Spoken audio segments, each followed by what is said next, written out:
Good afternoon, everybody, and welcome to the end of Unit 3. Today's lesson is the summative for the unit. My apologies again, I posted this on the newsfeed, but my apologies again for not having a lesson for you yesterday. I was going to throw some grammar your way, but I think that we can hold off on that until next week anyways. So to compensate, what I did was I just counted the unit summative as being 2 lessons instead of 1. So theoretically, when you have your rough draft done, you will get credit for 1, and then when you have your final draft submitted, you'll get credit for 2. In most cases, I imagine I'm going to get just your final draft, but anybody who does want feedback, that the offer that I made is a genuine offer. So at any time, if you want to share your document with me, for those of you who use Google Docs, I've got a professional account, it's a Google account, my McLaughlin M account, that I ask you to email me at after hours, so you can share a document with me at that account and I can have a look at it, I can give you some feedback, or just attach it in the form of an attachment to an email. Make sure you use that proper email format and I will certainly provide feedback. On that note, I'd like to point out something that I think that was kind of interesting. So a student emailed me the other day and just to sort of like tell me why she'd fallen behind a little bit, just to account for, why she wasn't online, as much as before, and why the assignments weren't coming in as steadily as they had before. And the student emailed me using like the proper formal email form that I taught you. And like genuinely, the effect that had on me was it made me want to accommodate, because that's what like professionalism does. When you come across as being professional in the workplace or at college, you're going to make a really good impression on whoever you're writing. And there's just a better chance that I think you're going to get what you want if you show due respect. So I just wanted to point that out. I thought that it was great on the part of that student. I was happy to see that that the lesson on email had made its mark, and so let that be a lesson to everybody, because there's a fair amount of people who are falling behind. And this is what happened last year when I taught for you in the summer. Was at this time people start to fall behind because it's hard to keep the resolve up to work on school during the summer. It's really hard. So I'm going to expect that in the course of the next week, I'm going to be getting some students emailing me with requests for extensions, or with other emails just generally looking to get in touch with me and to find out, how do I pull things together in the last couple of weeks of this course. If you do that, make sure that you use proper, at least a semi-formal tone in your writing, because the last thing that you want to do is to make a serious request without sounding serious about it.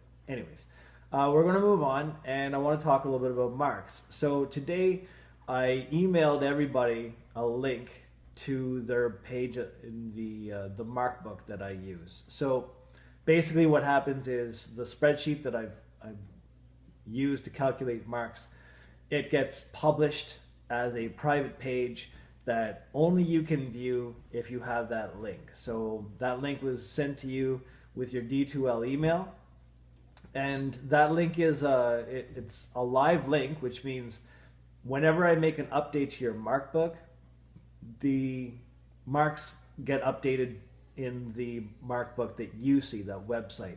So if you were to hand in an assignment now and I was to mark it, say like an hour from now, and then update your mark, then you would see that update right away. So I think it's like within 5 minutes of when a change is made to the document, it's reflected on the website.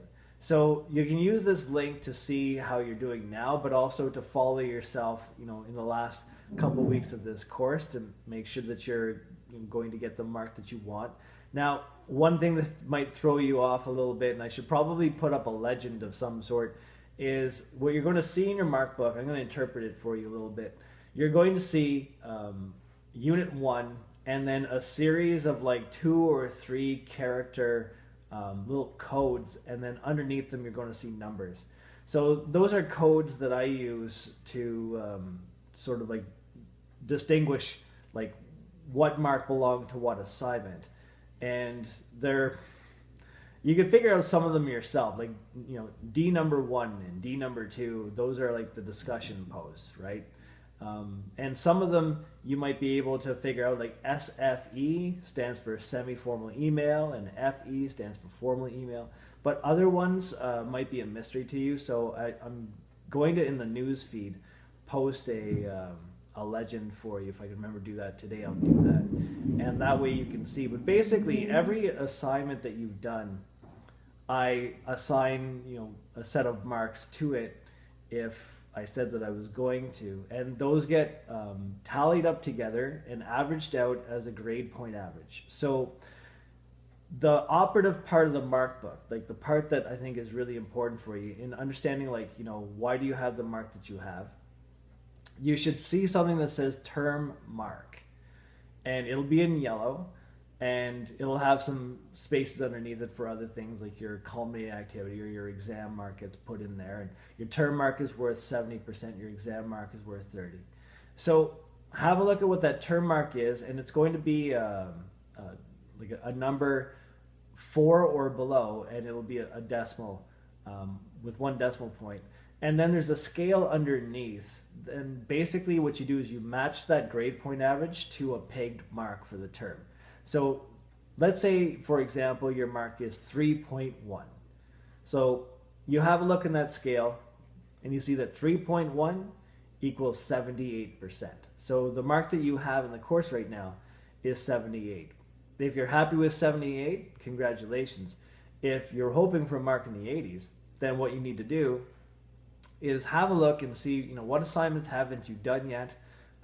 Email me, make a formal request, and I will certainly email you back and with a list of things that you still need to do, and you can go back and do the outstanding assignments, do them really well, and then hopefully that mark will creep up to, say, 3.3, which equals 81%, or maybe 3.5, which is 85%.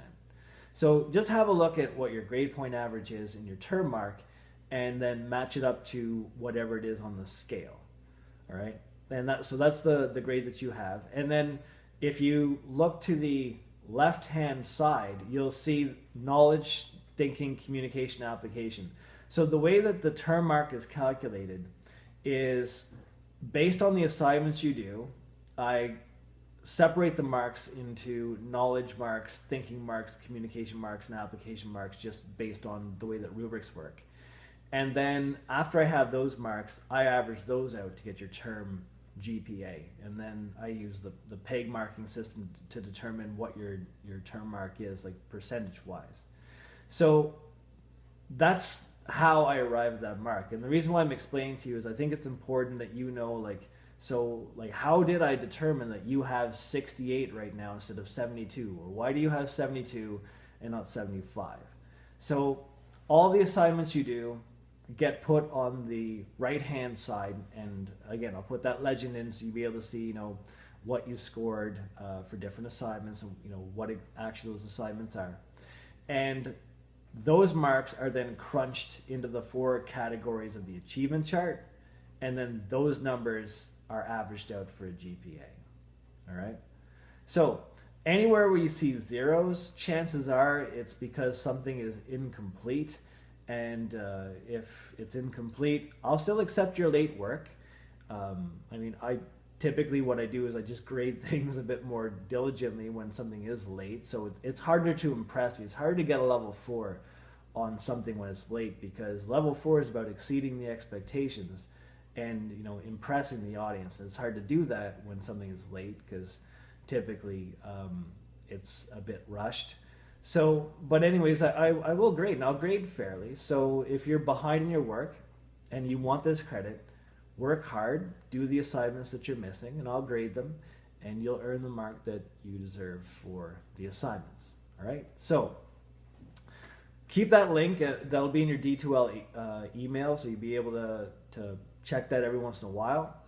Whenever I grade assignments, I input marks into the mark book, so basically every day there's changes to that mark book. So as long as you keep doing assignments, you should be able to check day by day and see if your mark goes up or down. Your mark right now, by the way, is based on units 1 and 2. I haven't factored in unit 3 marks yet. I will do that probably early next week is when I'll add those into the mix, and then of course unit 4 marks after that.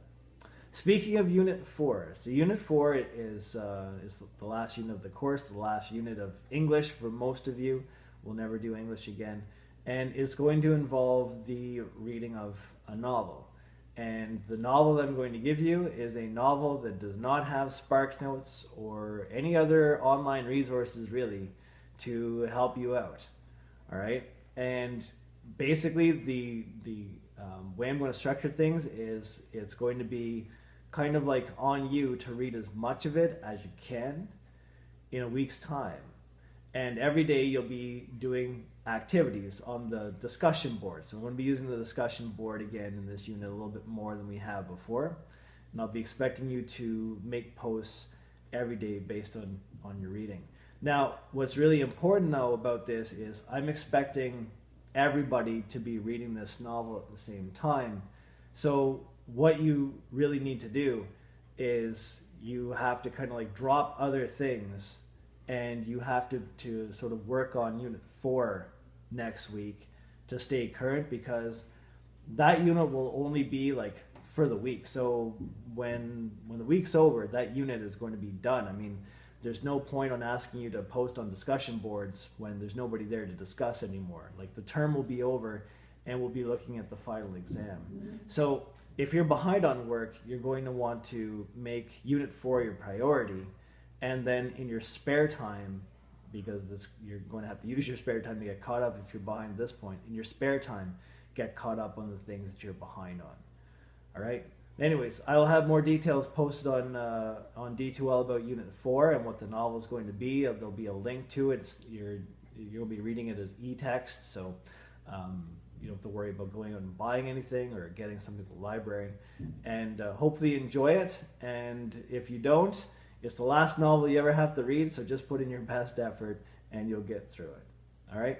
Over the weekend, I will be checking my professional email, my RCDSB account, the Gmail account. So by all means, email me over the weekend and I'll do my best to get back to you. And if I don't hear from you, I'll talk to you again on Monday.